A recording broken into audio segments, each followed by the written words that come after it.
El misterio del asilo abandonado hace muchos años, en las afueras de una ciudad, se encontraba un asilo conocido como La Esperanza. Sin embargo, tras una serie de misteriosas muertes, el lugar fue clausurado. Las historias sobre el asilo abandonado circulaban por la ciudad, y todos coincidían en que era un lugar maldito. Un grupo de amigos, fascinados por los relatos, decidió explorar el asilo una noche. Equipados con linternas y cámaras, llegaron al edificio en ruinas. La puerta principal se abrió con un chirrido que resonó en el silencio de la noche. Al entrar, el aire se llenó de un olor rancio y mohoso. Los pasillos, oscuros y estrechos, parecían interminables. A medida que avanzaban, comenzaron a escuchar ruidos extraños. Pisadas, susurros y ocasionales gemidos. Se dieron cuenta de que no estaban solos. En una de las salas, encontraron expedientes médicos y dibujos perturbadores hechos por los pacientes. La atmósfera se volvió más tensa y el miedo comenzó a apoderarse de ellos. De repente, uno de los amigos, Martín, escuchó un llanto. Siguió el sonido hasta una habitación donde encontró una muñeca antigua, sentada en una silla. La muñeca parecía mirarlo con sus ojos vacíos. En el instante en que la tocó, la puerta de la habitación se cerró de golpe, atrapándolo dentro. Sus amigos, desesperados, intentaron abrir la puerta sin éxito. Martín, atrapado en la habitación, vio una figura espectral acercándose a él. Era una mujer con un rostro desfigurado, vestida con una bata de hospital. El espíritu se acercó cada vez más, mientras Martín gritaba por ayuda. Finalmente, sus amigos lograron abrir la puerta, pero Martín estaba en el suelo, inconsciente. Lo sacaron del asilo y lo llevaron al hospital. Cuando despertó, Martín no recordaba nada de lo ocurrido, pero su rostro reflejaba un miedo profundo. Desde aquella noche, ninguno de los amigos volvió. Después de la terrible experiencia en el asilo, los amigos no pudieron evitar que sus vidas cambiaran para siempre. Martín, aunque físicamente ileso, comenzó a tener pesadillas recurrentes. Cada noche soñaba con la mujer espectral que había visto en el asilo, su rostro desfigurado y susurrando su nombre en la oscuridad.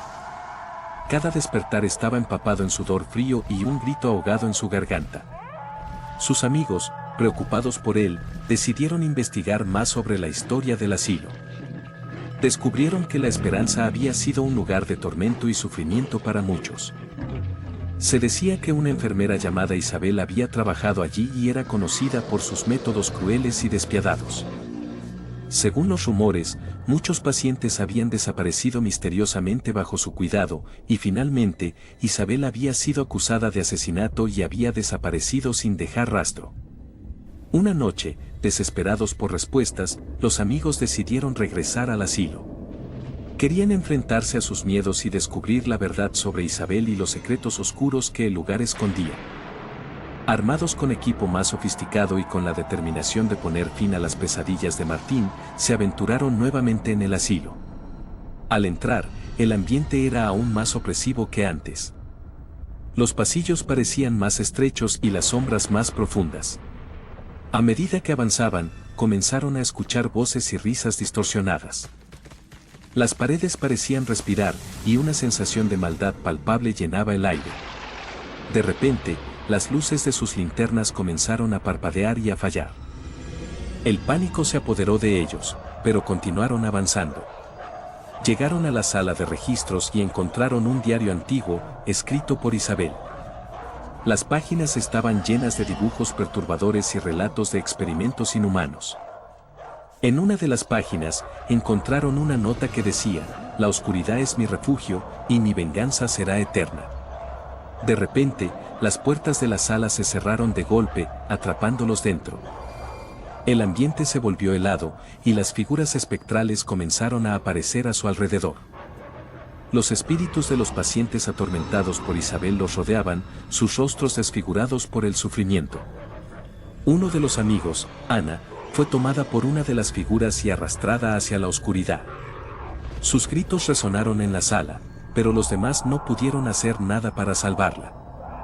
Intentaron abrir las puertas, pero parecía que una fuerza invisible las mantenía cerradas. Martín, desesperado, recordó las palabras del diario y comenzó a recitar una oración que había encontrado en una de las páginas. A medida que lo hacía, las figuras espectrales comenzaron a retroceder, y una luz brillante llenó la sala. Las puertas se abrieron de golpe, y los amigos corrieron hacia la salida, dejando atrás el diario y los horrores del asilo. Al salir, se dieron cuenta de que había pasado mucho más tiempo del que habían pensado. Habían entrado en la noche, pero ahora era pleno día. Ana nunca fue encontrada, y sus amigos, marcados por el terror y la pérdida, decidieron nunca más regresar al asilo. La esperanza permaneció en pie, un lugar de sufrimiento eterno y venganza. Y aquellos que se atreven a adentrarse en sus pasillos oscuros, corren el riesgo de ser atrapados por los espíritus que aún vagan en los pasillos del asilo abandonado.